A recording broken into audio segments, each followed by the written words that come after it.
aleluia, de domingo de oração tão sublime ao Senhor, aleluia. Romanos capítulo 1, versículo 17. Ajuda o seu irmão a encontrar. Glória a Deus. Louvado é o nome do Senhor. Aleluia. Aleluia, aleluia, aleluia, Jesus.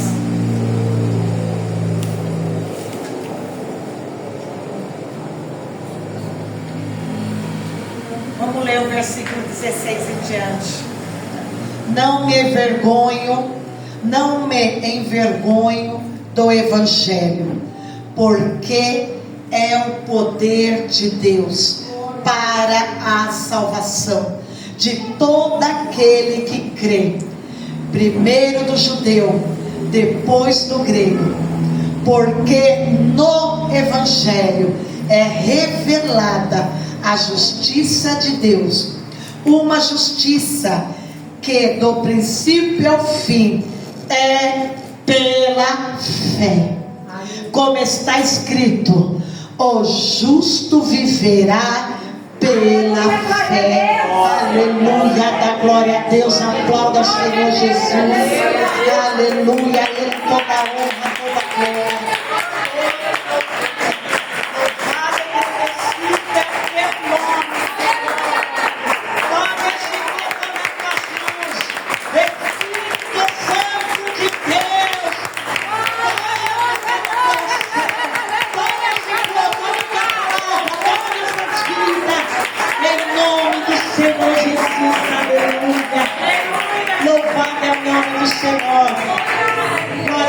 Pode se assentar, glória a Deus, aleluia, glória a Deus.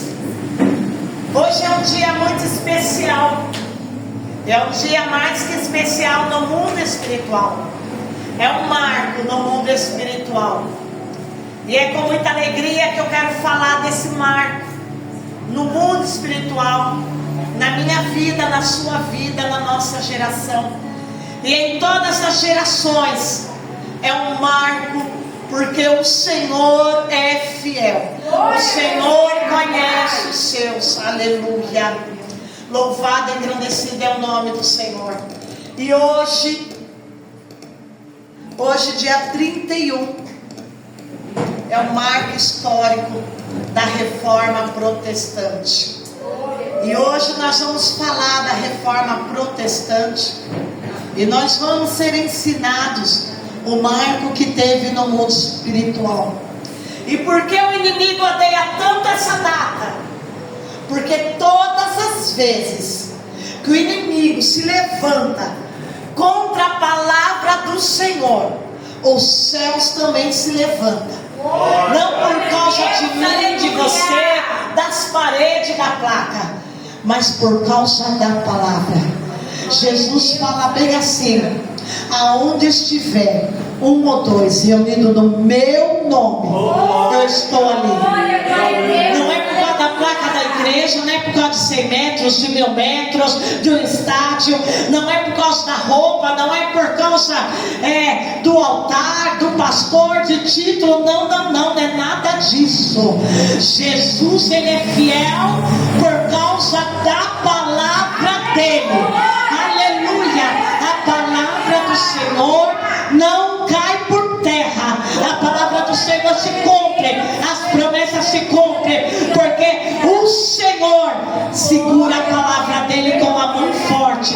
Diz lá em Hebreus capítulo 1 versículo 20, que o Senhor criou todas as coisas pelo poder da palavra, e é pela palavra que ele segura a palavra com as mãos poderosas dele. Aleluia. Tudo se formou pela palavra, o céu, a terra, debaixo da terra, todo ser vivo, tudo foi formado pela palavra, e é pela palavra que nós estamos aqui.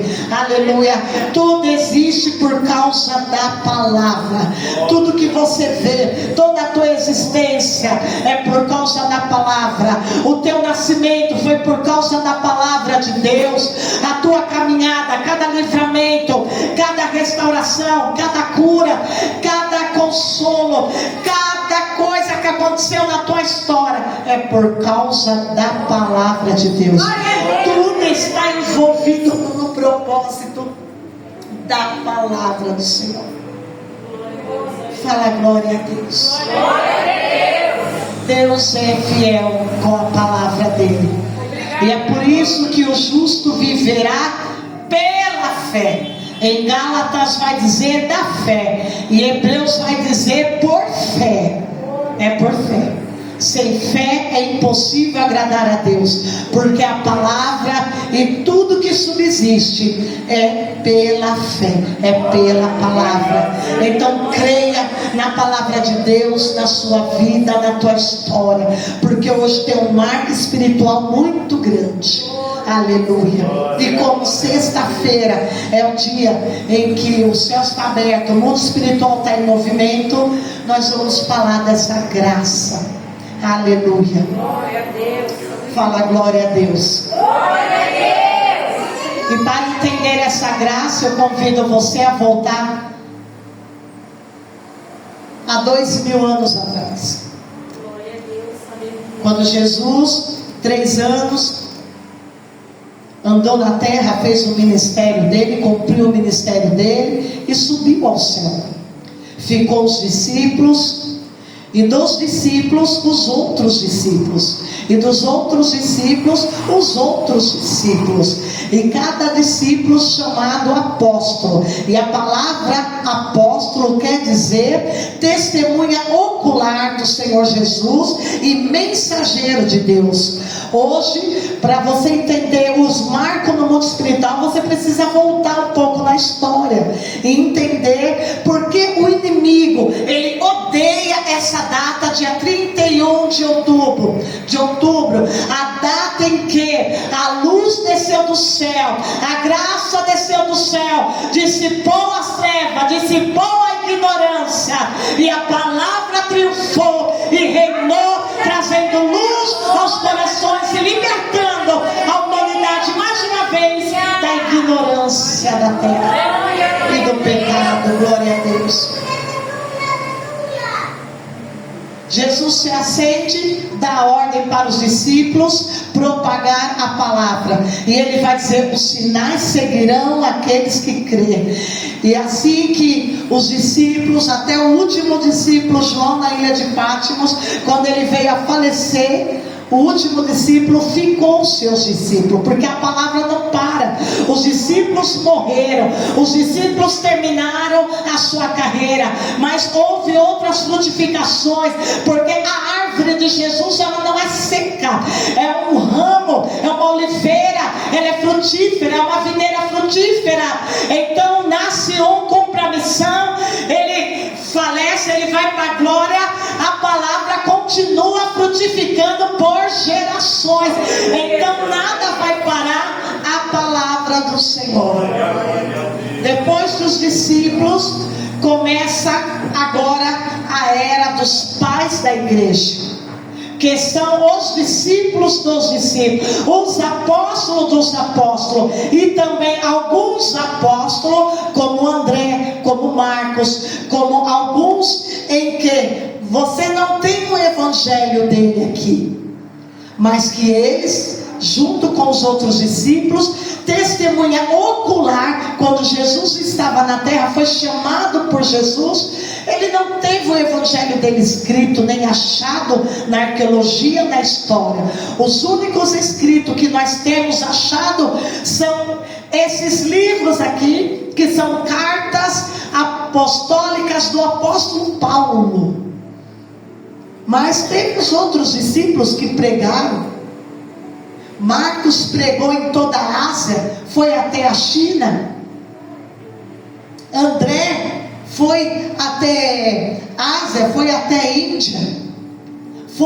Foram rompendo as barreiras, foram desbravadores. Não ficamos só aqui.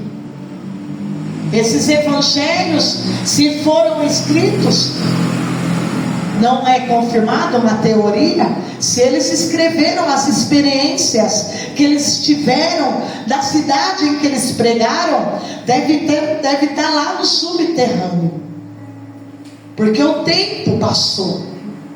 Mas o que foi achado, o que nós temos para nós, e que para nós é bússola de fé, de fortalecimento de fé, são as cartas, são as 21 cartas do apóstolo Paulo. E da onde começa essas cartas? Começa de Romanos em diante e vai até Tito.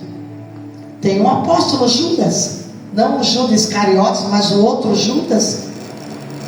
Temos só apenas um capítulo desse apóstolo Judas. Temos também um capítulo, 3 capítulos, chegando ao Apocalipse, de um outro apóstolo, Tito, apóstolo que andou com Jesus, viu Jesus.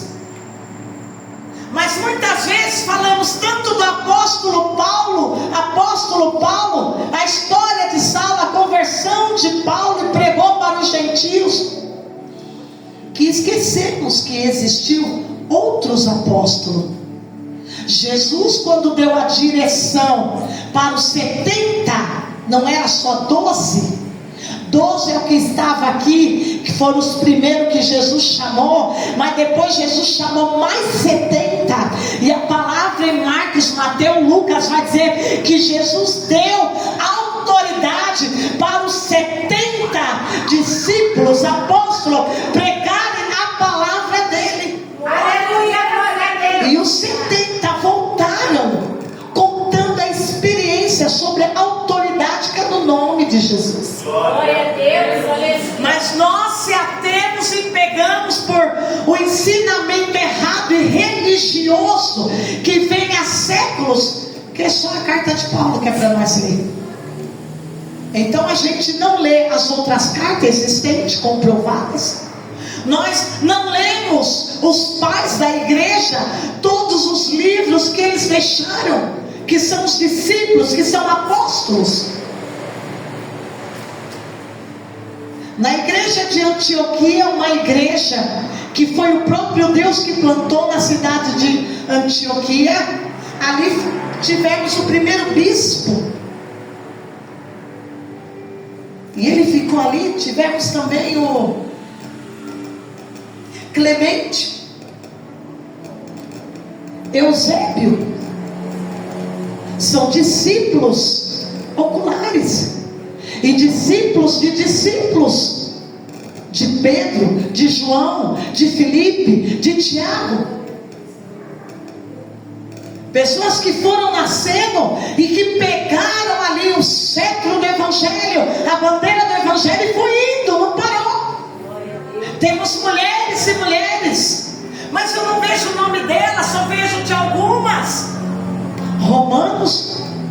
Romanos capítulo 10, capítulo 11, Paulo, quando ele estava como precursor, quando ele estava como pregador, ele cita várias mulheres, além de problemas existentes. Os anos estão passando, e apóstolo Paulo, ele está aqui 60 anos depois que Jesus subiu. Então, depois que Jesus subiu, já estamos um período aí de meio século, indo para o século 60 anos. E todas as cartas que você vai ver de Coríntios, que vieram, que foram achadas nos 58 anos, 59 anos, depois que Jesus subiu, essas cartas foram achadas no primeiro século. Quanto tempo passou? Mas o apóstolo Paulo escreveu essas cartas no ano 58, depois que Cristo subiu. Olha quanto tempo passou. Quantas coisas aconteceram, quantas coisas que nós não sabemos que existia, que aconteceu. Mas o que nós temos aqui são poucas coisas, mas que já nos dá uma clareza do poder da fé. Aleluia, glória a Deus, aleluia. Tem coisas das cartas que é para a nossa fé nos dias de hoje. Tem coisas da carta que era para as igrejas naquela época. Mas as pessoas, por não interpretar, não ter uma hermenêutica, uma interpretação de sentidos, de clareza, de cultura, de época, de eras, elas querem pegar uma única coisa da Bíblia e fazer daquilo uma lei, e isso se torna heresia. Existiam muitas mulheres pregadoras, e um dos pais da igreja, as mulheres eram colocadas como o fator principal do evangelho, porque sem as mulheres pregadoras corajosas, Roma tinha matado, e perseguição era tremenda. Mulheres que iam passando e pegando as pessoas e faziam seus cultos na catatumba, no cemitério, em plena perseguição do século I, que começou 60 anos depois que Jesus subiu. Satanás, com toda a fúria, sempre tentando distorcer. E agora, igreja, sempre no meu coração, o que assim chega a doer no meu coração é saber que apóstolo Paulo, é que outros discípulos, e todos eles, já naquela época, 60 anos depois que Jesus subiu, eles morreram combatendo heresias, distorção da palavra de Jesus, distorção da palavra de Jesus. Eles morreram. Depois deles veio a geração crescendo, na qual nós chamamos os primeiros bispos. Depois dos primeiros bispos, nós chamamos de pais da igreja. Por que pais da igreja? Porque é época, 300 anos de pura perseguição. 300 anos, ou você tinha fé, ou você não tinha fé. Pessoas que pregavam oralmente, não havia escrito.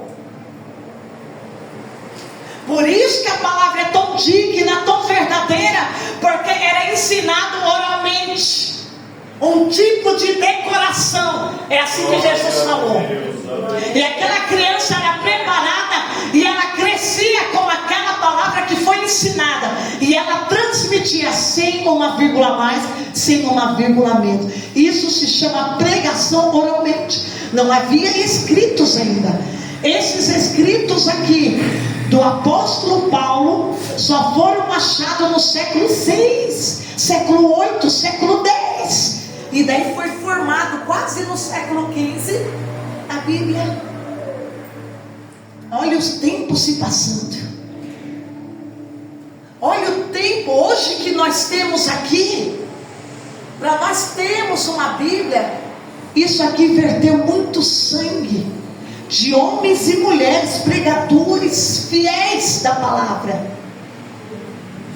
Hoje, no século 21, é uma decadência da palavra verdadeira.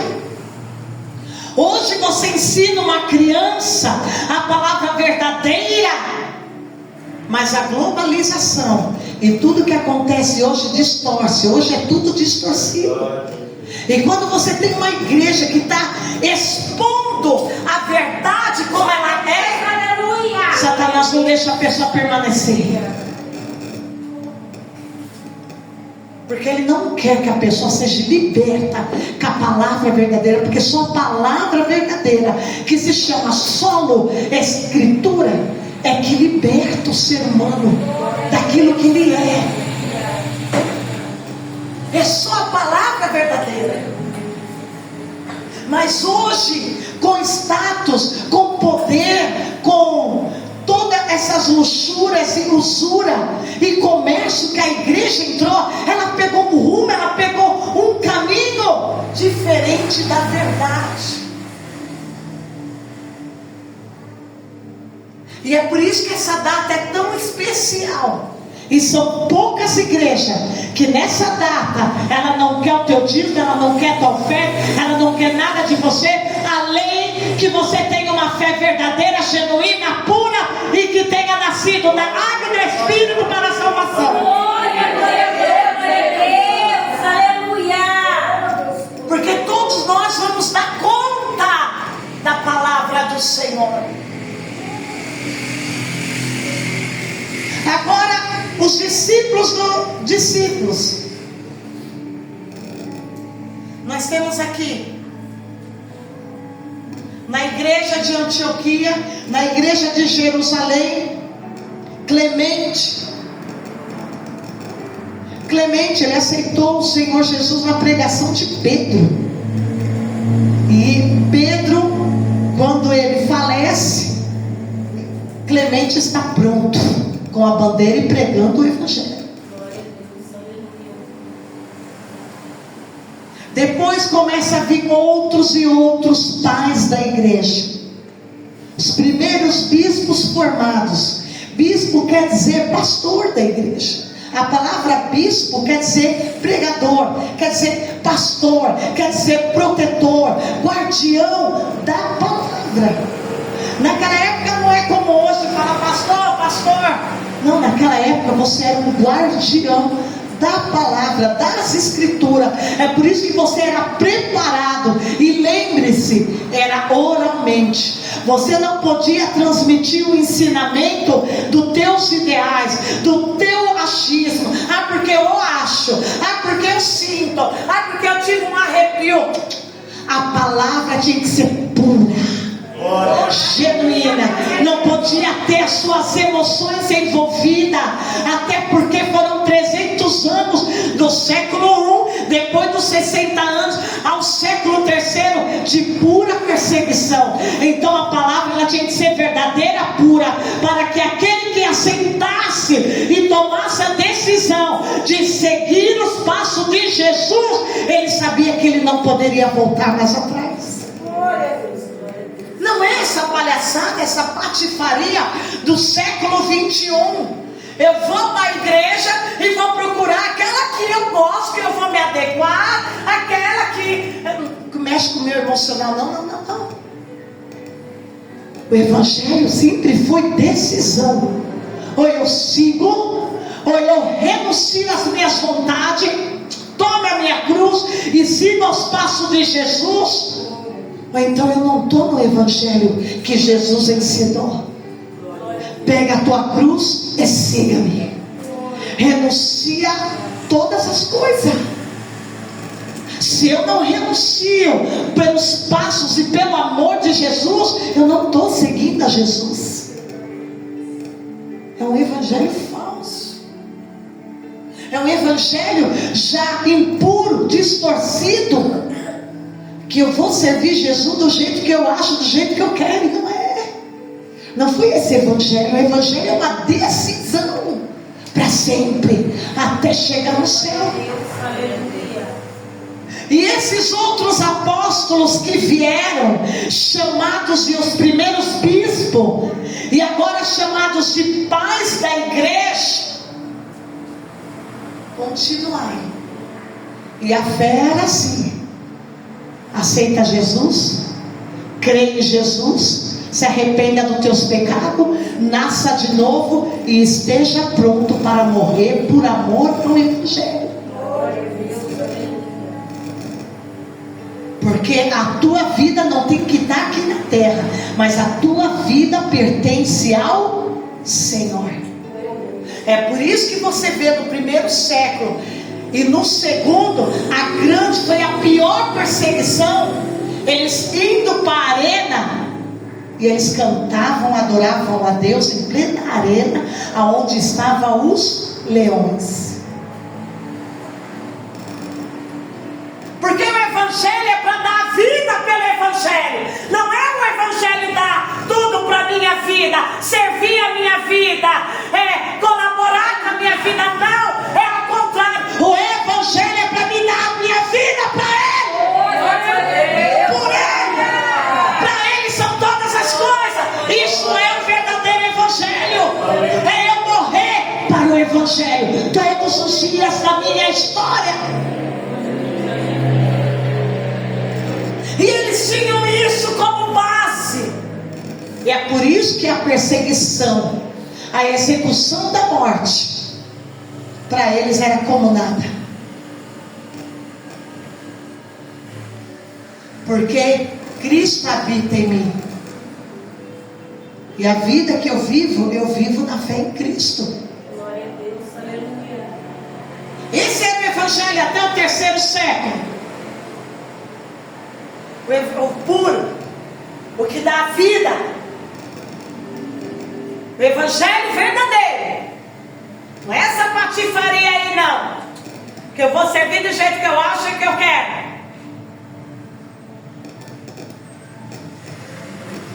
Esse evangelho de status, de riqueza e de sempre estar por cima. Não é essa coisa aqui não. O que eu quero pregado hoje é o falso evangelho. Mas o verdadeiro, você tem que ir para a história. Todo pastor que não estuda a história dos pais da igreja, ele vai ser fraco na fé ou vai ser um lobo. Só pegar as ovelhas, a lã das ovelhas. E está cheio de lobo. E está cheio de ovelha enganada, dando até a sua gordura para essas grandes igrejas de status e de artistas.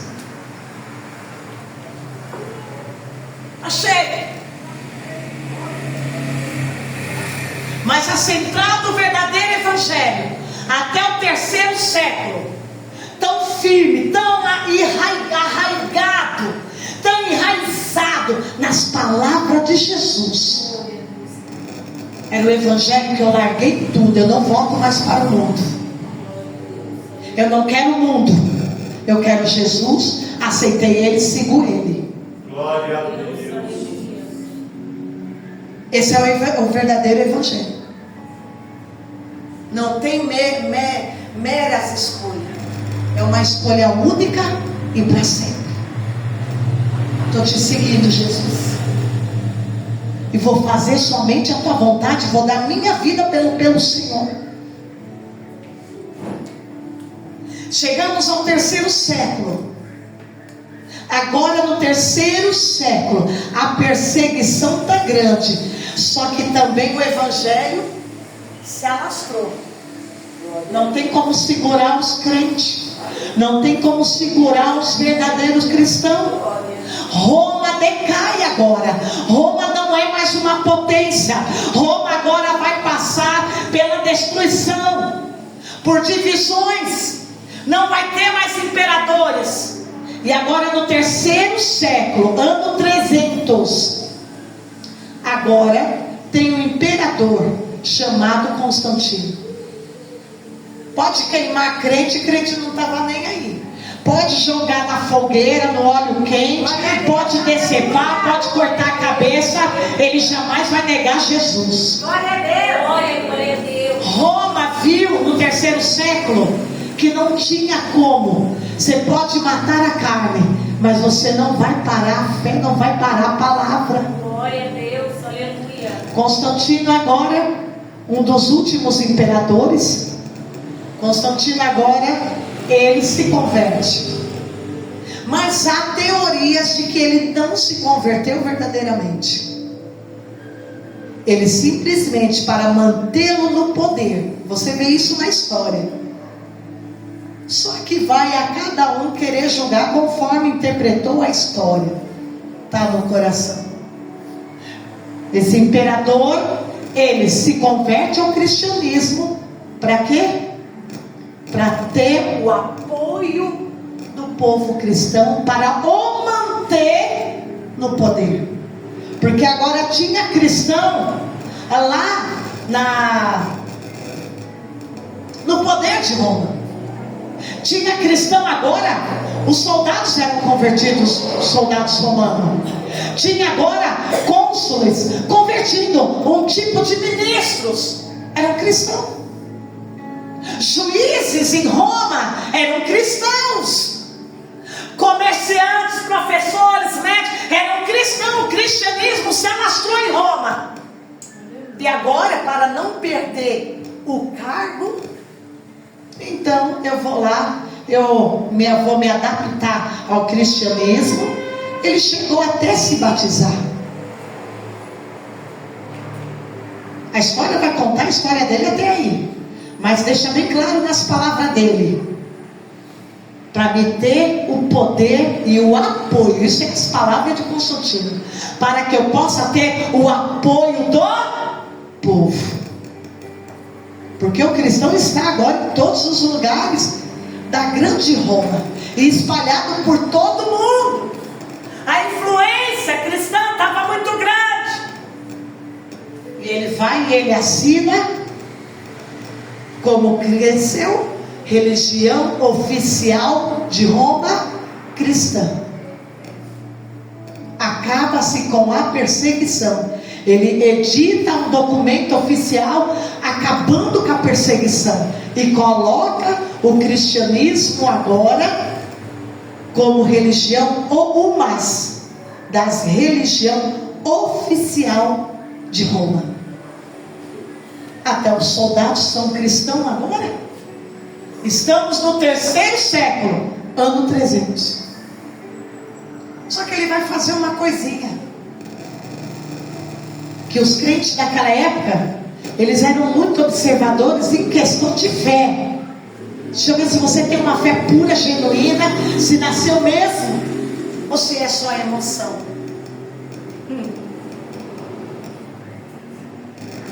Agora, ano 300, ele vai fazer uma coisinha.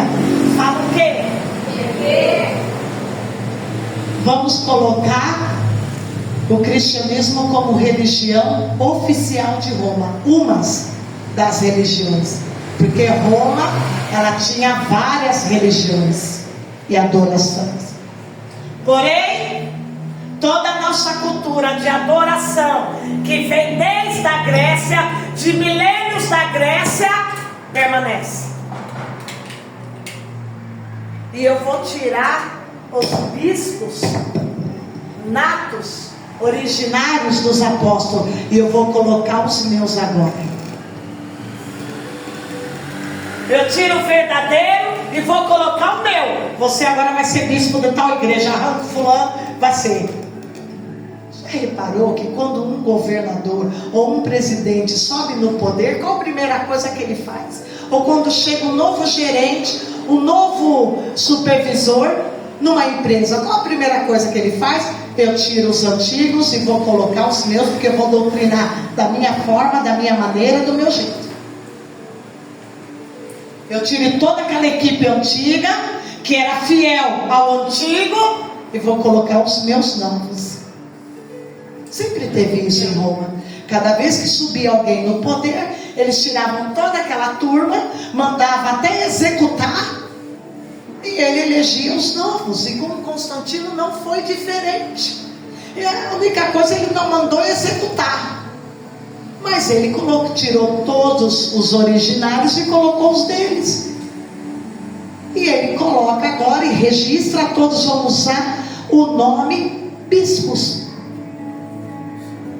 Agora entramos no século IV, período da patrística. Bispos eleitos por Constantino. E os verdadeiros bispas? Os verdadeiros continuou com a bandeira verdadeira do Evangelho. Só que agora Roma faz a difusão do verdadeiro cristianismo, mistura com todas as outras crenças, que isso vai ter um nome, se chama sincretismo, misturas de crenças. É o que nós temos também hoje no século XX. Não faz mal não, vai todo mundo mistura, tudo misturado, igual arroz e feijão. Misturado, aquela comida que nós gostamos, que a Helena faz lá, que é arroz e feijão misturado, como é o nome? Baião de dois. Hoje o Evangelho é baião de dois.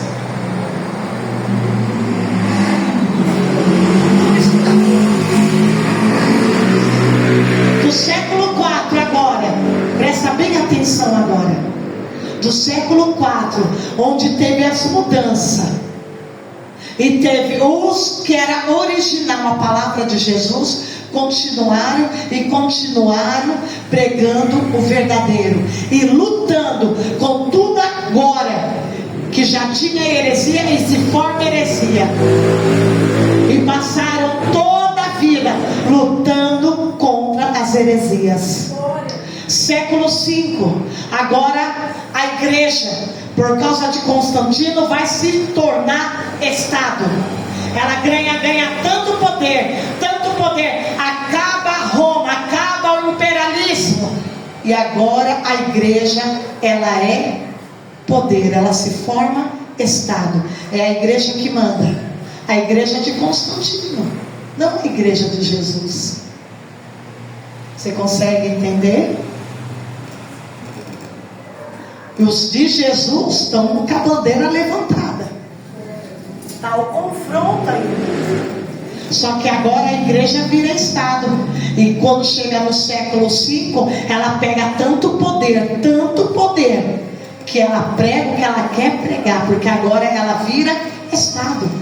Ela deixa de ser seguidora do cristianismo de Jesus Cristo para ser agora algo político, governamental.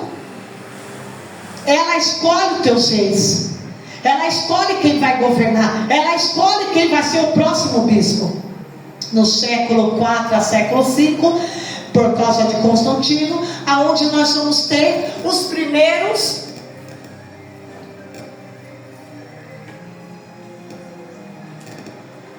chamado Papa, mas quer dizer bispo, né? Porque a palavra Papa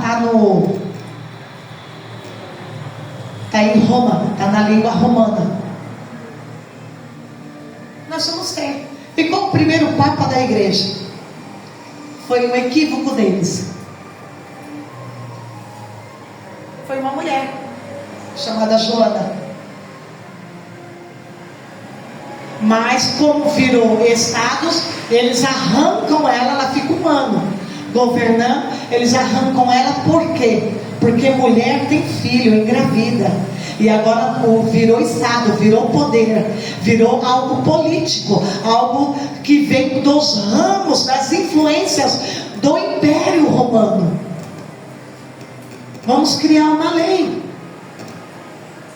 Papa, que quer dizer bispo, tem que ser homem. E vamos criar leis. Não pode ter filhos, não pode casar, porque virou estado, virou poder. Você precisa entrar na história. Passamos século 5, 6, 7, 8, 9, 10, século 11, século 12. Vamos entrar agora na Idade Média. 1000 anos de Idade Média. O que quer dizer Idade Média? Ninguém pode ter conhecimento. Só tem conhecimento os filhos do rei, filhos de imperadores, filhos de grandes sacerdotes, de grandes comerciantes, é que podem estudar e ter conhecimento.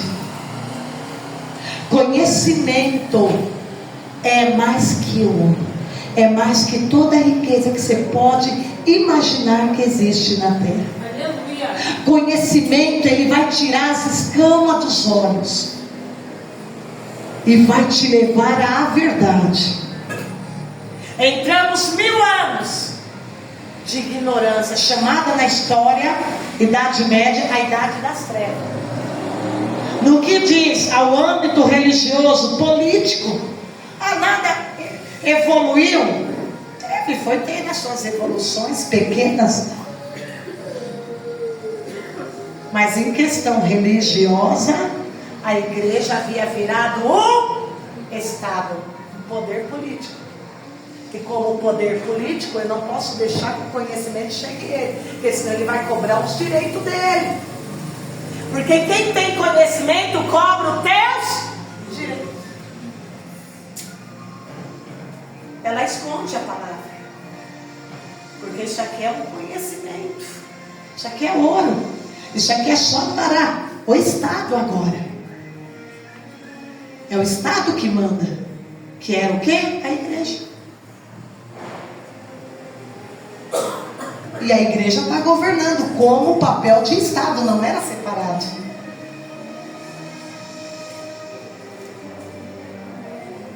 Vamos ter nesse tempo muitas pessoas morrendo. Vamos ter nesse período muitas guerras, muita fome. Ano 1300 vem a peste negra e acaba com 1/3 da humanidade na Europa toda. Depois veio uma outra doença, veio terremotos. E a palavra do Senhor, a verdadeira, a genuína, ela foi mantida presa por 1000 anos. Jerusalém, por 1000 anos, estava lá quem? Os muçulmanos, por causa de guerras.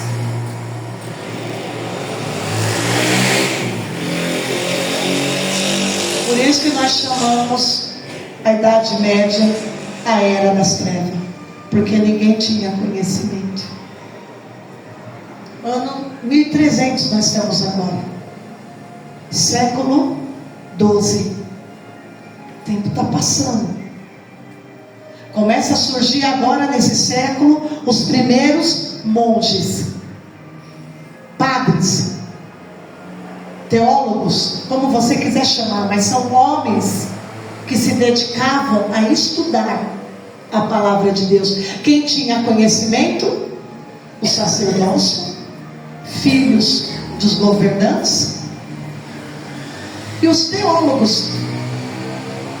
E só ficava no mosteiro. Quando você estuda a história, você vai ver bem isso. Abria-se um mosteiro e eles ficavam lá, mas eles eram proibidos de passar o conhecimento.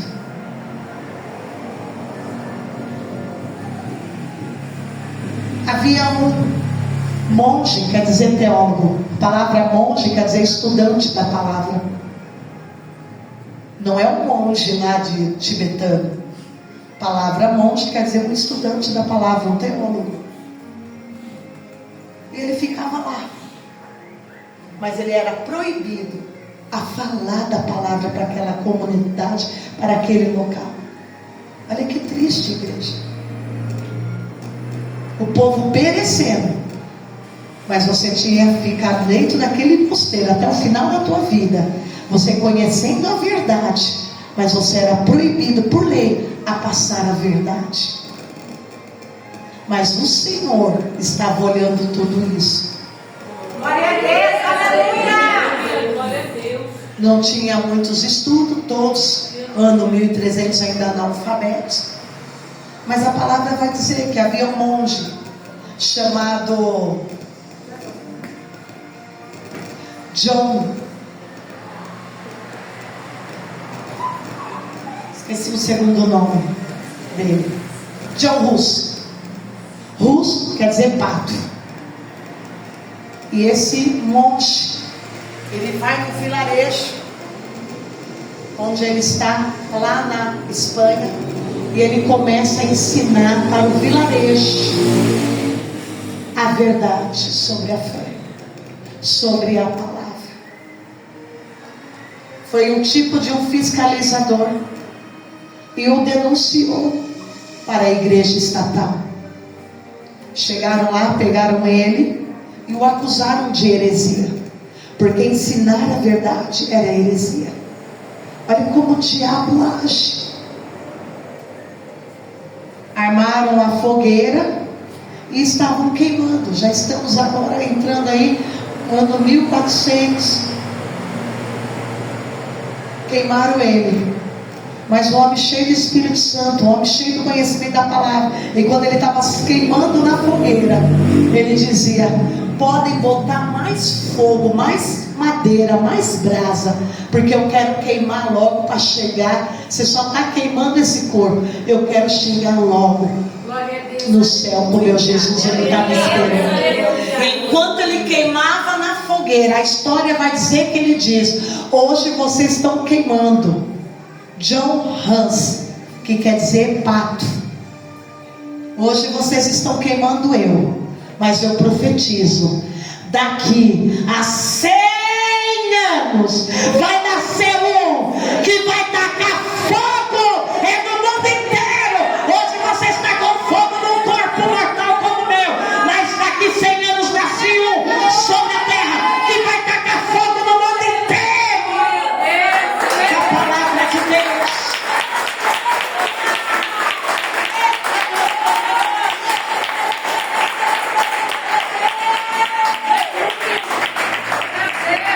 E naquela época não foi só ele que foi queimado na fogueira.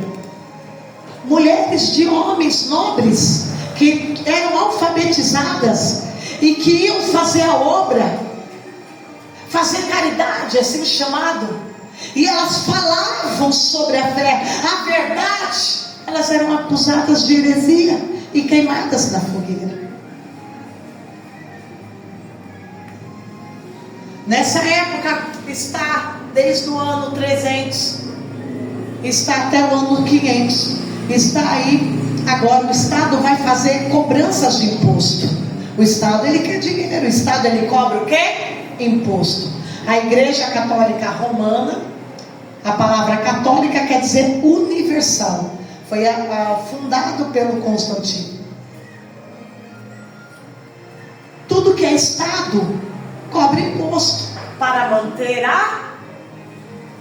o império, o poder. Era imposto de tudo. Você nasceu, era imposto. Você vai comprar um pão, era um imposto. Você vai batizar um bebê, era imposto. Se o bebê morreu da barriga pós-guerra, de todas aquelas coisas, e o povo passando fome, o povo era fraco, as mulheres engravidavam e perdiam. Cada bebê perdido, você tinha que pagar imposto. As pessoas viviam até 40, 50 anos. Era raro alguém chegar a 80, 70, porque a alimentação durante anos era escassa, era miséria. Era época de trevas. Se morria muito jovens, era guerra para tudo quanto é lado. Assim era a Idade Média. Mas quando esse monge, ele profetiza, irmãos, olha a importância de você profetizar. A palavra não cai por terra, é selado no céu. Passou-se 100 anos, 1400, 1500, quem nasceu sobre a terra? Martinho Lutero. Glória a Deus! 100 anos certinho, nasceu alguém chamado Martinho Lutero. O menino cresce, e o pai do menino é um comerciante. E ele prepara, ele sendo o filho mais velho, o pai prepara para o menino ser advogado. Manda ele para Coimbra para poder estudar, porque só lá tinha as primeiras faculdades. Não foi na Alemanha a primeira faculdade, foi em Coimbra, Portugal. E manda, o pai financia os estudos. O menino fica lá só um ano como advogado. Menino, ele está com seus 20 e poucos anos. Desculpa, ele está antes disso. Ele está com 17, 18 anos. E como estudante ele vira um verdadeiro boêmio. Por quê? Sai nas noitadas, sai com várias mulheres. E ele fala, não quero ser mais isso, vou voltar. E nas férias ele volta para visitar o pai e a mãe.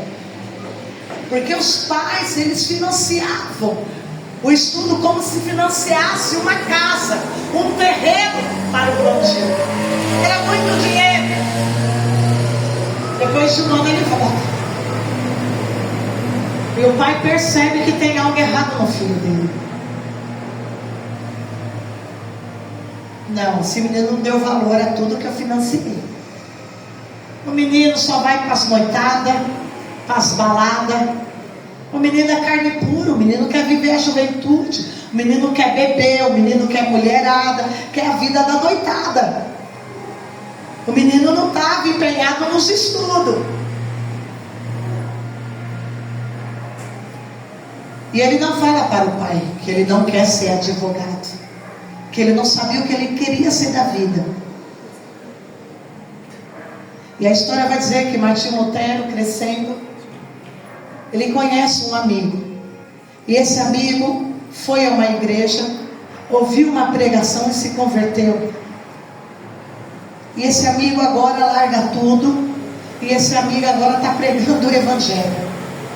E prega para Martinho Lutero, mas ele não quer saber. Porque o jovem, ele está na carne dele, ele quer viver, como ele dizia, a vida dele, o mundo dele. E o menino está cheio do Espírito Santo. Está pregando. Mas Martinho Lutero não quer saber. E a palavra vai dizer que então, após uma discussão com o pai dele, ele sai e vai até uma praça. E ele senta no banco dessa praça. E ali tem umas crianças brincando. Um joguinho. E esse joguinho era de você dar umas palavras, uns papelzinhos, sabe, tipo passanel? Só que eles passavam os papelzinhos com umas frases bíblicas. E aquela criança passou. Ele sentado no banco, a criança veio, deu para você. E quando ele abre aquele papelzinho, está no versículo bíblico. Em qual versículo? Romanos capítulo 1, versículo 17. E o justo viverá pela fé. Quando ele leu esse único versículo, o poder, a unção que tem nesse único versículo, chacoalhou todas as estruturas de Martinho Lutero. Glória a Deus, aleluia. Ele foi para casa, ele não dormiu mais. Passou uma semana, ele não dormiu mais. Ele passou a ser atormentado por demônios. Ele passou a ser atormentado por tudo que ele aprendeu na vida, por todo o ego dele, por todo o achismo dele. E o pecado que havia nele começou a atormentá-lo. Foi passando os anos, ele começou a ficar oprimido. Que a pior coisa é quando o pecado oprime a pessoa. Não é Satanás, porque Satanás você ora, ele sai. Mas é quando o teu pecado se encontra com você e diz: você tem que tomar uma decisão. É o confronto com a natureza. Quando a palavra bate, confronta e pega naquele teu pecado. A palavra verdadeira, ela bate, ela massacra. O pecado que está dentro de nós, para nós largar ele, para nós tomar uma decisão por amor a Jesus. Esse homem estava andando igual um doido. Passou-se uns anos, e um dia ele está sentado. E por mais que ele lesse alguns livros, não era o suficiente. Ele começou a buscar a entender as suas questões internas, começou a buscar a entender as coisas de Deus. É igual o ser humano, ele quer entender algumas questões da vida. É igual quando morre alguém muito querido. Ele não aceita a morte, que é o curso da natureza humana. E aí ele quer buscar o espiritismo, ele quer buscar consolo na mulher que tem visão, ele quer buscar consolo em outras coisas, por causa que ele não aceita.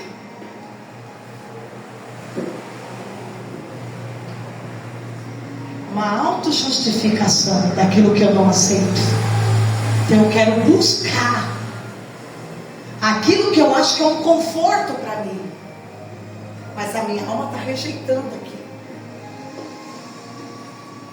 E Martinho Lutero fez isso, foi buscar seus tipos de conforto. Só que quanto mais ele ia buscar em fontes erradas, mais o pecado dele confrontava ele. Você tem iniquidade dentro de você. Você é ruim, a tua natureza é ruim. Ele começa agora a fazer sua primeira oração: Deus, tem misericórdia de mim. Mas a natureza dele dizia: você é ruim, você tem iniquidade dentro de você, você é pecador. E o diabo atormentava, e a natureza atormentava, e o pecado atormentava. Tudo porque ele leu um único versículo. A história vai dizer que agora ele olha para o céu e ele está num campo aberto. E ele olha para o céu e ele vai dizer: se existe Deus e tem uma obra na minha vida, que o raio então bata na minha cabeça, porque eu penso assim. O tempo mudou, deu uma tempestade e o raio caiu. Quase ele morreu. E o bichinho não era bonzinho não. Queria desafiar a soberania de Deus. Mas se o Senhor é assim, duvido que o segundo raio cai no mesmo lugar. Pois passe. O raio caiu do ladinho dele. Ele não imaginava que havia uma profecia 100 anos atrás. Daqui 100 anos nasce um que vai pegar fogo. Ele não imaginava que Deus tinha um projeto, que Deus tinha um propósito na vida dele. Glória a Deus, aleluia. Mas até entender é um processo. Até que ele chega para o pai, e o pai está cobrando: volta para a faculdade, volta para a faculdade. E ele fala para o pai: eu não quero voltar para a faculdade, eu não quero ser advogado, eu quero estudar as Escrituras. Eu vou à escola da época para estudar as Escrituras, era um mosteiro. Eu vou para o mosteiro. O pai tirou ele da herança, deserdou ele. Ele mesmo assim, eu vou. E ele foi para o mosteiro. E ali no mosteiro ele passou anos. E agora entramos no ano 1500, 400, de 1300 a 1500 a 1600, a comecinho de 1600, é os impostos, chamado de indulgência. Impostos. A palavra indulgência quer dizer imposto. Tudo que o Estado religioso fazia, fora outras coisas. Você atravessar daqui para aquela calçada de lá, era lhe cobrado imposto. Porque já vem de influência romana. Roma sempre cobrou imposto, até do ar que a pessoa respirava. Agora, igreja, ele está estudando. Só que o primeiro estudo dele, bíblico, ele vai estudar Romanos. Só que ele não está entendendo. E lá no mosteiro, para você, ele é ensinado a parte religiosa, para você aspergir os teus pecados, para Deus perdoar você dos teus pecados. Você vai ter que chicotear muito a tua carne. E como os outros monges, ele chicoteava toda a carne dele. Ele chegou a um ponto de dilacerar todas as costas dele. Só que a acusação do pecado nunca saiu dele, porque a acusação do pecado, ela está na alma, no espírito. Tem que nascer da água e do espírito. E ele não tinha clareza da palavra do Senhor. Até que um dia ele começou a estudar Romanos. Depois de já ter lido 1000 vezes, agora ele vai se empenhar. E quando ele se empenha a cavocar, quanto mais cavocava a palavra de Deus, mais começava ele a ser liberto. Mais ele começava a ser liberto. Mais ele começava a ser liberto. Quanto mais ele se debruçava, anos, dias após dia, oração e jejum. Senhor, eu quero entender. Senhor, eu quero ser liberto. Senhor, como eu posso ser liberto? Quanto mais ele se empenhava, a palavra do Senhor pelo Espírito Santo ia limpando, quebrando as cadeias, quebrando as algemas, tirando as escamas dos olhos dele, e ele chega à libertação profunda. Aleluia, glória a Deus, aleluia. Só de ler o livro de Romanos, só de estudar o livro de Romanos. Agora vem o novo nascimento. E quando ele nasce da água e do Espírito, ele recebe o Espírito Santo. Glória a Deus. E agora que ele recebe o Espírito Santo, agora ele está cheio de fogo. Glória a Deus, glória a Deus. E agora que ele está cheio de fogo, nasceu da água e do Espírito, batizado com o Espírito Santo, cheio de fogo, cheio da unção. Ele não está aguentando a palavra ficar guardada no mosteiro. Ele não está aguentando ver as almas sofrendo. Ele não está aguentando ver as pessoas padecendo sem a palavra que liberta. E assim como ele foi libertado, agora ele pega a palavra e ele cola na porta da igreja. Porque o justo viverá pela fé. É por fé, não é por obra, não é por imposto, não é por indulgência, é por fé. Você é salvo pela fé. É a fé que faz a diferença. É a fé que te leva na presença. É a fé que te leva a ser um adorador a Deus. É pela fé, é pela fé. Aleluia.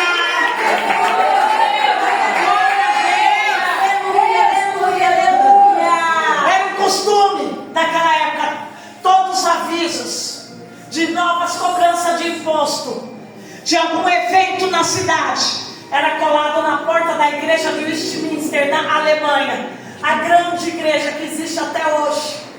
Os avisos eram colados na porta.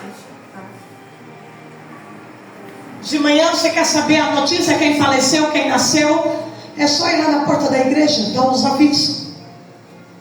Cedo de manhã ele coloca lá 91 teses, combatendo 91 impostos. 93 quer dizer, porque 2 está falando referência bíblica. Glória a Deus, aleluia. Glória a Deus. Sabe o que vai acontecer, igreja? Lembra da profecia?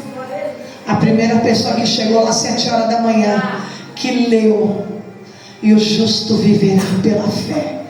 As escamas dos olhos caíram e a pessoa nasceu da água e do Espírito. O fogo começou a nascer. De 1, vem 2, 3, 4, 10, 100, 200 mil, 1 milhão, todos parados na porta da igreja e sendo liberta pela palavra de Deus, verdadeira cura que estava escrito ali. Aleluia! E Deus começa agora a incendiar todo aquele lugar. Incendeia toda a Europa, incendeia o mundo com a palavra de Deus. Ninguém mais vai esconder a palavra de Deus. Todos vão ter acesso a essa palavra poderosa que liberta, que fortalece, essa palavra que consola, essa palavra profética. Aleluia. E ele taca fogo no mundo. Glória a Deus, aleluia. Você consegue entender? A palavra ficou presa durante 1000 anos. E agora a palavra está sendo acessível a todos. O que vai acontecer? Vai vir agora uma reforma. Por isso que é chamado de reforma. Reformar a mente, reformar os pensamentos. Agora vem ensinamento, agora sai a ignorância, agora Deus sacou luz. A palavra luz, ela quer dizer sabedoria. Desculpa, a palavra sabedoria, ela está em grego, ela quer dizer luz. E a palavra ignorância no grego quer dizer trevas. Agora vem a sabedoria, vem a luz, tira as trevas, acaba com as trevas, acaba com o imposto, acaba com tudo daquela era. E Deus prevalece com a palavra. Aleluia.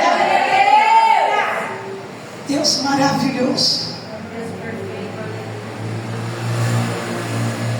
Nunca mais foi a história foi a mesma. Naquela época surge também um homem chamado João Calvino. João Calvino era outro estudante. Lá vem João Calvino. E João Calvino fala: você tem a palavra, eu sou professor, eu vou abrir escolas, eu alfabetizo. Você quer que todo mundo seja alfabetizado? Eu vou então formar professores, eu abro escola, mas que a palavra vai ser ensinada para o mundo inteiro, vai ser. E nós vamos ter a primeira escola que é registrada no mundo. Glória a Deus, glória a Deus, aleluia. Começa a se abrir. Depois João Calvino vai falar Martinho Lutero. Nós precisamos agora sistematizar a palavra, tópicos por tópicos. Boa ideia. A palavra tem que fluir. E eles arrumam tudo. Homens e mulheres que morreram por causa dessa palavra. Os anos passou. Daí você vai ver na história a contra-reforma.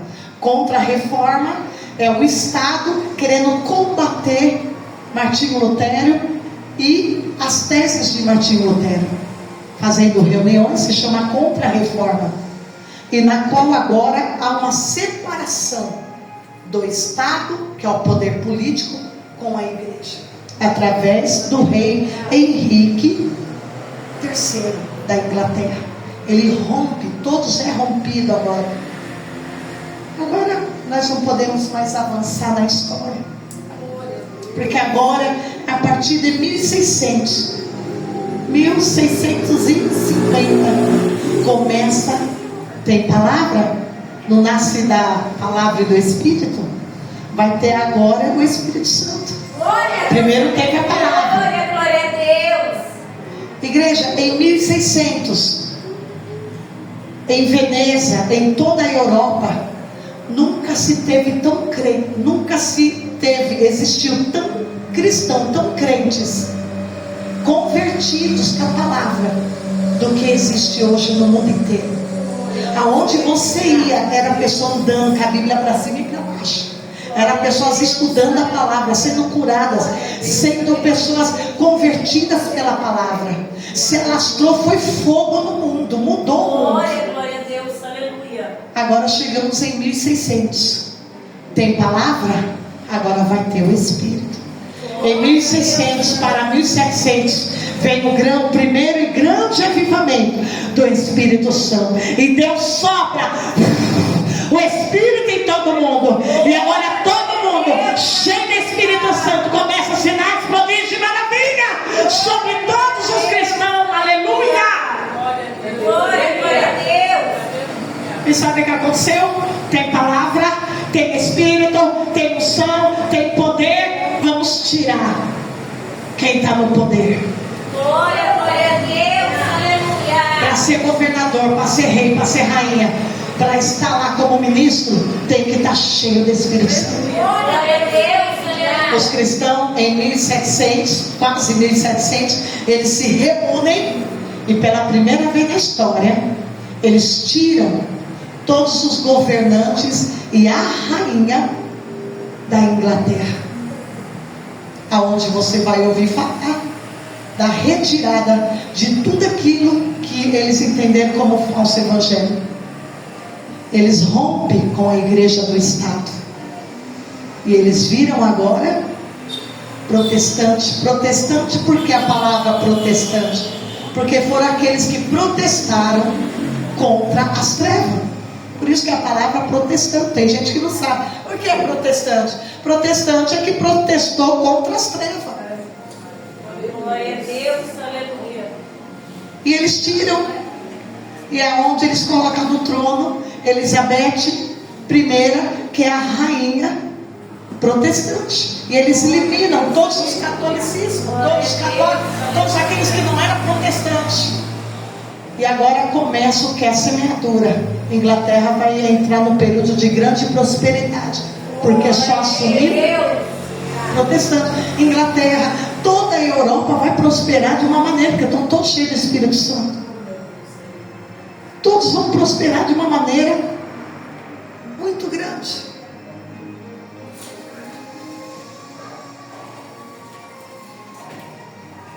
Hoje no mundo espiritual, dia 31, que foi o dia em que ele rompeu a barreira com as trevas, com a ignorância.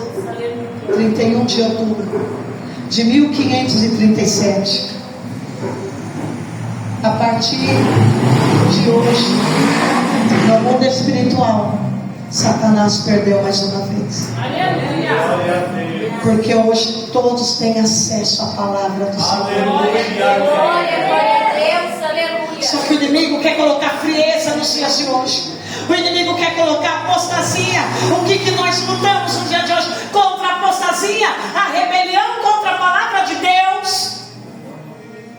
O que o inimigo, ele mudou as estratégias dele. O que ele faz hoje? Ele não deixa o crente estudar a palavra não é para ser lida. Salmo 23, Salmo 91, não. A palavra é para ser estudada, comida. A palavra é para ela estar no seu tutano, no seu DNA, para ela te libertar de toda a sua natureza.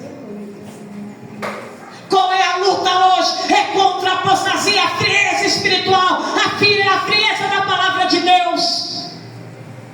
Os analfabetos da palavra de Deus, crianças que não estudam, não leem a Bíblia, não sabem nada da Bíblia, pais que não leem a Bíblia com seus filhos.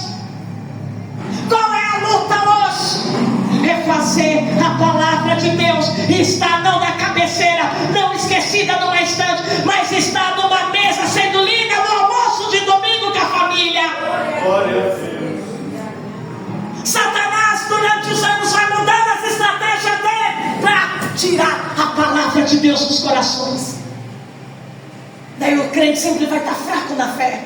O crente sempre vai estar frio na fé. Por quê? Porque precisa da palavra para ter chama no coração.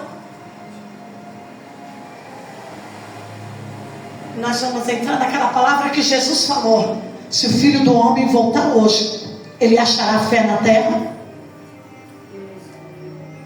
Se o Filho do Homem vir hoje, vai achar os corações cheios de fé? Ou é uma fé falsificada? Ou é uma fé emocional? Ou é a fé genuína, pura na palavra de Jesus?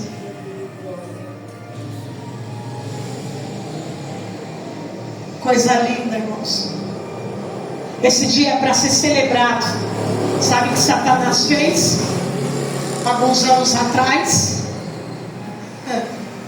Satanás não quer que ninguém comemore. Satanás não quer que ninguém veja esse memorial, essa importância de que Deus teve misericórdia do mundo e fez nascer um instrumento para atacar fogo e nós saber que a salvação é pela fé. Sabe o que Satanás fez? No dia de hoje ele vai colocar uma das piores datas em cima, chamada festa de Halloween. Todas as datas que está prevalecendo, Satanás vem com uma nova data para fazer esquecer, para ninguém lembrar, para não vir no memorial que Deus zela pela palavra dele, que Deus cumpre a palavra dele, que Deus liberta, cura, restaura, restitui pela palavra dele e traz à existência todas as coisas pela palavra dele. Aleluia. Qual é a estratégia de Satanás? Vamos colocar uma data que seja a data da feitiçaria, a data do Halloween. E está cheio de crentes participando das datas de feitiçaria, se contaminando, se sujando com as feitiçarias, e o mundo espiritual está aberto.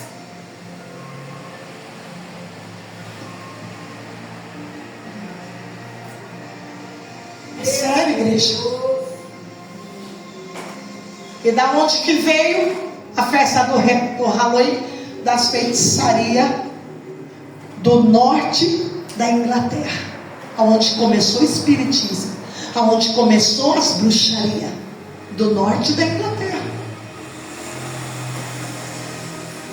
Se alastrou. Daí foi se fundindo com bruxarias, foi se fundindo com satanismo. Eu não estou falando da religião afro, que veio aqui em 1500. Estamos falando de algo que já veio lá atrás. Vamos pegar algo que é lá do passado, lá de 1100. Vamos pegar algo de lá e vamos colocar aqui. Já ouviu falar daqueles filmes, os celtas da Normândia? Não tinha a menininha lá, branquinha, que era lá da neve, da Normândia, que entrava no guarda-roupa? Tem um filme aí que ficou muito famoso, esqueci o nome.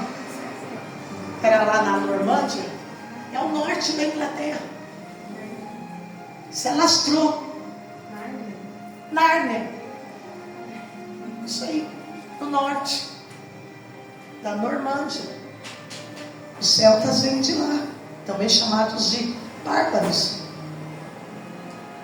E se alastra a feitiçaria.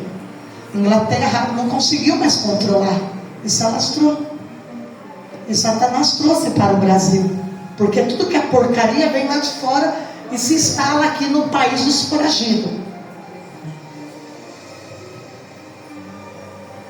Se instala tudo aqui, tudo que é porcaria. E agora está se abrindo no mundo espiritual. Opressões, principados, potestades, dominadores, ossos da maldade, tudo que é demônio está vindo. Porque está tendo invocações, invocações, invocações. E você não está percebendo. E muitas pessoas deixou de vir hoje e não está percebendo como que está o mundo espiritual.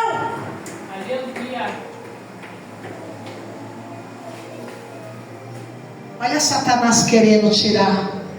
Vamos tirar do foco. Olha o que Satanás faz. De vez o crente se empenhar na palavra e buscar avivamento, o crente está preocupado com outras coisas. A fantasia, como vai decorar a casa, como vai fantasiado na escola. Vigia, igreja. Sabe aquele negócio que tem na escola, que tem um nome? Vamos fazer um penteado? Penteado maluco. Penteado maluco? Quem fez isso aí foi o LGBT. Implantou isso nas escolas. Já tem uma maldição por detrás. Eu faço, mas Não, você está colaborando no mundo espiritual. Não tem meio termo com o mundo espiritual. trazendo, abrindo portas e legalidades do mundo espiritual, para demônios entrarem. Porque o que Satanás lançou, ele já lançou com um propósito: abrir portas espirituais para levarem aquelas mentes ao lesbianismo, ao homossexualismo, a tudo quanto é coisa porcaria desse mundo. Já está tudo interligado no mundo espiritual. Agora a festa do Halloween também. E amanhã? Amanhã se chama a festa dos mortos. Continua a bruxaria. Só que bruxaria com necromancia. A Bíblia, ela não tolera necromancia. Saul foi retirado do trono porque ele praticou necromancia. E necromancia é consulta aos mortos. É você comer o corpo do morto.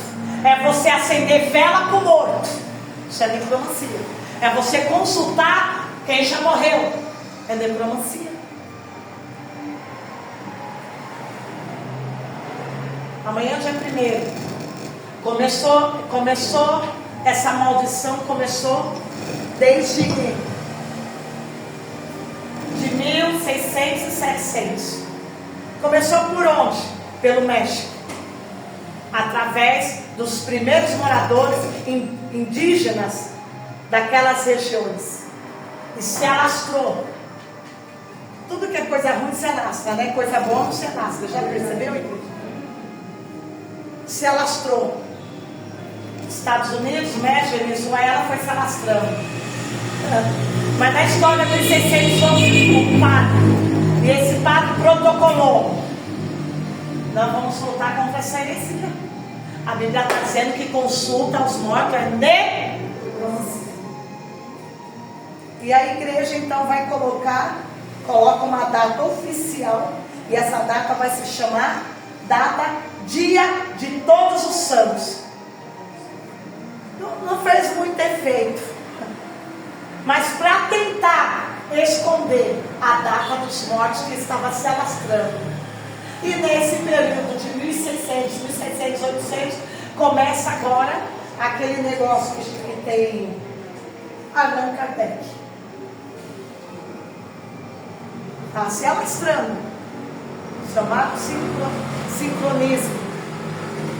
Então a igreja coloca uma data e vamos colocar a data, Dia de Todos os Santos, para tirar a data dos mortos. Mas não adiantou muito não. Dia 2, o povo começou a ser rebelde, começou isso a se alastrar, veio para o Brasil, tudo vem para o Brasil, né, essa porcaria. O que a igreja na época vai fazer então? Eles estão adorando o morto. No México, eles desenterram os mortos e levam para dentro de casa. Nós não podemos permitir isso aqui. O que eles vão fazer então? Vamos colocar Dia dos Finados. Dia dos Finados não é para ir lá ficar colocando bolo, colocando presente, pegar o morto, cavar, tirar o morto, porque isso aí é crime na nossa lei constitucional. Não é para tirar lá não. É para ter um memorial daquela pessoa que partiu. Para isso que foi criado o Dia dos Finados. O crente pode ir no cemitério? Claro que pode. Se você tem um parente, você não vai lá ficar chorando, esgoelando, não, porque ele está na glória. É para você sentir aquela pessoa que fez parte da tua vida, da tua história. Memorial. É para você refletir. Mas por causa da ignorância, o povo vai lá e suja todo o cemitério. Leva frango, leva churrasco, leva cerveja, leva isso. Datas que foram colocadas com a intenção de preservar a palavra do Senhor. Mas que só os antigos entendem isso. Época de nossas mães, nossos avós. Que nesses dias é como a Páscoa, não fala palavrão, fica recolhido com o pensamento em Deus.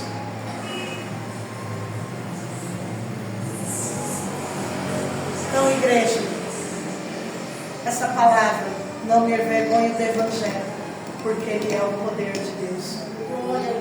O Evangelho por si só, ele é capaz de chacoalhar toda a nossa estrutura e de nos moldar e nos levar à libertação e nos levar na presença do Senhor. É o verdadeiro Evangelho, é você amar o Senhor. Porque no Evangelho é revelado quem? A justiça de Deus, que é Cristo. Todas as vezes que eu leio, eu preciso enxergar com o meu coração Cristo aqui. Presta atenção. Eu preciso enxergar Cristo aqui. Cristo falando ao meu coração. As palavras de Cristo no meu coração. Todas as vezes que eu leio a palavra do Senhor, eu preciso sentir o amor de Cristo por mim aqui. Eu não posso ler por ler. Eu não posso ler porque eu acho que eu ler um negocinho vai me abrir uma porta. Eu tenho que ler porque eu preciso ver Jesus aqui. O meu coração precisa ver Jesus aqui. Precisa sentir o amor de Jesus aqui. Precisa sentir Cristo aqui. Porque Ele está falando comigo, é pela palavra. Como pode os cristãos nessa época ler a palavra e não ver Cristo na palavra? Mas só enxergar uma palavra distorcida para a prosperidade, para as coisas da carne. Eu preciso ler, enxergar e sentir o amor de Deus por mim. Porque é pela graça, não é por obra, é pela graça. A graça é o amor imerecido, igreja. E o diabo trabalha até hoje para nos enganar. Porque a nossa carne gosta das coisas que tem na terra e no mundo. Sim. A nossa carne sempre está desejando o que está lá fora, sim. Mas eu preciso da palavra para barrar os desejos da minha carne. Eu preciso olhar na palavra e ver a força que ela me dá para prosseguir.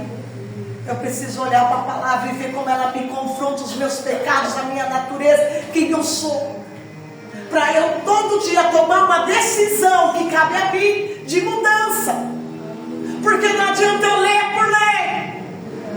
Eu tenho que ler com o coração, com a alma, e sentir em cada palavra Jesus falando para mim: você pode mudar, basta você querer. Você pode sim, se você tomar uma decisão por amor a mim. Isso é o verdadeiro Evangelho. Você pode sim barrar, conter os desejos da tua carne pecadora, sim. Quando você quiser parar de mentir, você vai parar de mentir. São decisões. Quando você quiser parar de se enganar, você vai parar de se enganar. Porque Cristo está falando conosco. Eu preciso ver a verdade de Cristo aqui. Não no que eu penso, no que eu acho, no meu emocional, nas minhas vontades. Vontade todo mundo tem.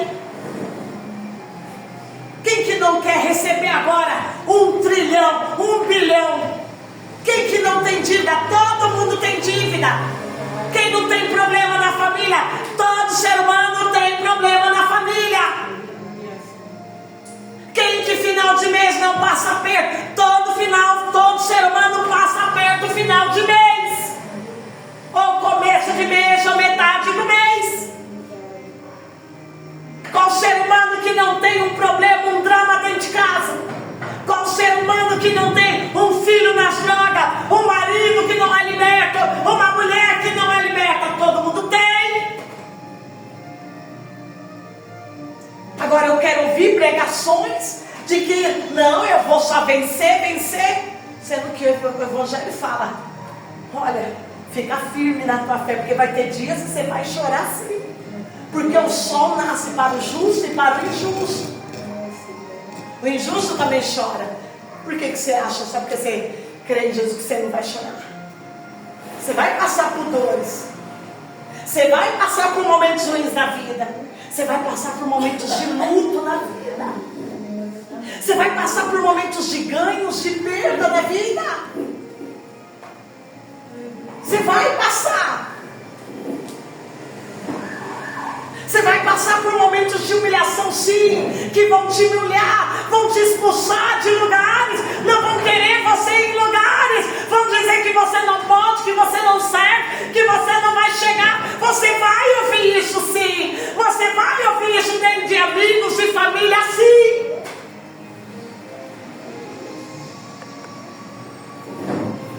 Mas o que te move não é a circunstância, é a tua fé. Porque o justo viverá pela fé. Você pode chorar, mas amanhã vai vir a alegria. Você crê na alegria. Você pode estar vivendo na escassez, você pode estar vivendo no aperto, mas você tem um Deus que provê, e você crê na provisão, e Deus usa pessoas para prover na tua vida. Aleluia. Você vai vivendo de fé em fé e de experiências com Deus, porque o justo viverá da fé. Isso é a fé. Não foi diferente lá no começo, quando pela fé eles decidiam por Jesus. Era lançado nas arenas, mas estava com Jesus. Era proibido o culto nas casas, em todos os lugares, mas eles estavam firmes com Jesus. Glória a Deus, aleluia. Você sabia que até o ano 1964, a nossa Constituição, eu fui aprender isso, não tinha culto evangélico e nenhuma outra religião no Brasil. Só era o catolicismo. Os cultos eram para ser feitos nos lares, podia ser de qualquer religião. Só podemos ter cultos de diversas religiões a partir de 1988, com a Constituição Federal nova nossa.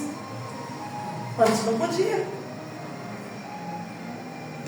Aí você volta na nossa história aqui do Brasil, ano 1960, 1970, 1980, você vê pastores sendo perseguidos. Você vê crentes sendo perseguidos. Se era um crente na escola no ano de 1970, 1960, 1980, é crente, ele era excluído. Ele não tinha amizade com ninguém, ninguém queria amizade com ele. Por quê? Porque era crente. Como se fosse uma coisa leprosa, horrível, doente. 1970, 1980. Você sabia que em 1970, 80 não se dava emprego para crente aqui no Brasil? Eles são analfabetos, não gostam de trabalhar.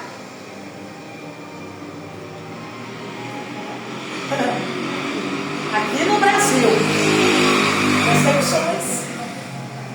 Mas conversa com um crente antigo, se não faleceu, está com uns 80 anos. Eram fiéis da fé. Glória a Deus, aleluia. A igreja mais perseguida evangélica foi essa Assembleia de Deus, por causa das suas vestes conservadoras, como todos tinham. Muitos não iam para a escola porque a própria escola não fazia a matrícula deles, não dava emprego. Perseguição. Mas eles estavam lá no culto de domingo, eles estavam lá no culto da semana todos os dias. Estavam buscando a Deus.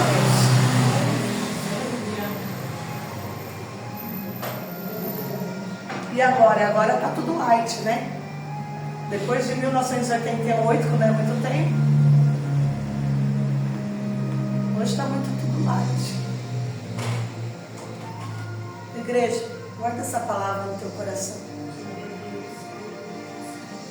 E guarda essa palavra, não me envergonhe do Evangelho, porque é o poder de Deus para a salvação de todo aquele que crê. Nunca se vergonhe desse Evangelho. E nós só podemos andar com Bíblia na rua aqui no Brasil depois de 1988, que antes não podia.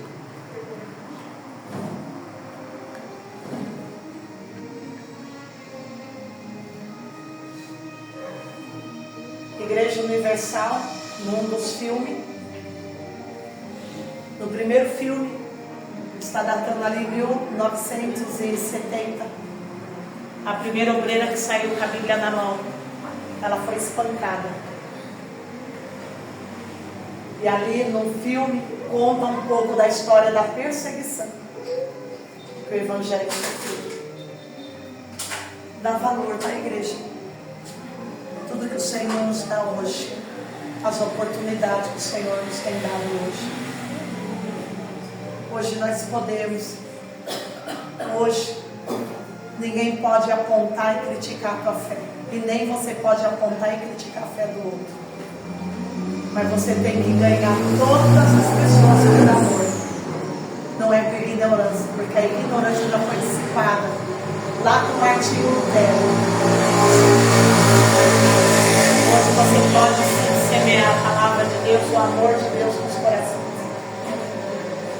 Porque a ignorância já saiu. Feche teus olhos aí mesmo onde você está.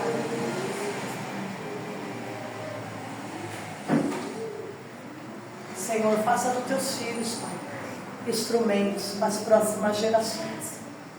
As que estão chegando, as que estão vindo, as que estão aí, Senhor, crescendo. O verdadeiro Evangelho, Senhor. O Evangelho que salva, o Evangelho que transforma. O Evangelho que é de dentro para fora, não de fora para dentro, Senhor. O Evangelho, Senhor, na qual, se for para escolher, Senhor, nós damos a vida por esse Evangelho.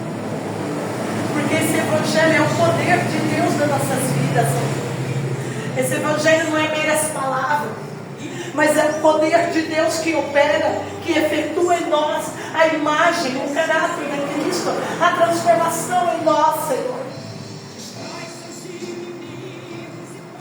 Que eu peço a tua bênção nesta noite sobre a vida dos teus filhos. Que os teus filhos venham aprender, Senhor, a cada dia mais, e ter na memória que desde lá do começo, homens e mulheres deram a vida por esta palavra. E hoje nós temos este livro, que contém os 66 livros, Senhor. E hoje nós temos preguiça.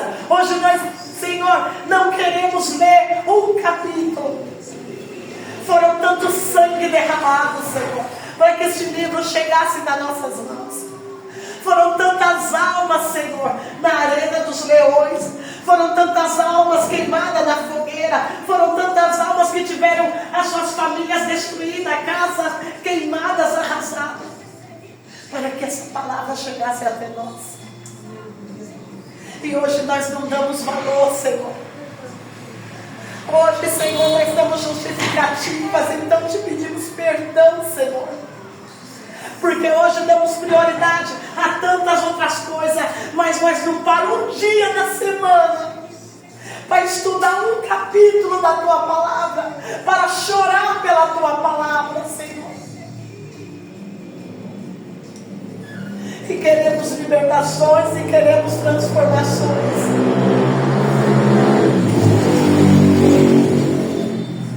Peço, Senhor, que o teu Espírito Santo continue trabalhando. e não deixe a chama apagar, Senhor.